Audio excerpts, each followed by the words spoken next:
നമ്മൾ ചെയ്യാൻ പോകുന്നത് കോഴിക്കൂടും കോഴികളെയും കുറിച്ചാണ് ചെയ്യാൻ പോകുന്നത്. എല്ലാവരും ലൈക്കും സബ്സ്ക്രൈബും ചെയ്യണം. കോഴിയെ നോക്കാനായിട്ട് പോവാം.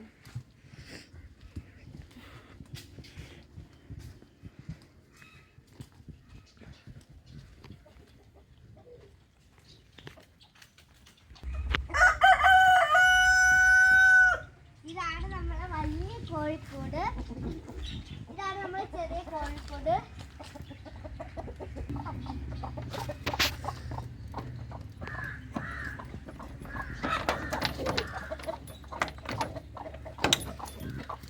ഇതാണ് നമ്മൾ താഴത്തെ കൂടിലെ കോഴികൾ.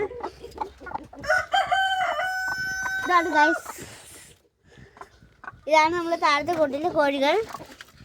ഇതാണ് മെട പിടിച്ച കോഴി. ഇത് മനുഷ്യന്റെ കൈ കൊണ്ടിട്ട് കൊത്തിപ്പറിക്കും ഗൈസ്. അങ്ങനെ ഈ കോഴി ആ വെള്ളക്കോഴിയാണ് ഇതിനകത്തുള്ള എല്ലാവരും കൊത്തിപ്പറിക്കുന്ന കോഴി. പിന്നെ ഇതിനകത്ത് ആരും കൊത്തിപ്പറിക്കാൻ ഒന്നും ചെയ്യില്ല. ഇത് രണ്ട് പാവം കോഴികളാണ്. നെക്സ്റ്റ് വീഡിയോ ആയിട്ട് വരുന്നവരെ ലൈക്കും സബ്സ്ക്രൈബും സപ്പോർട്ടും ചെയ്യണം. ടാറ്റാ.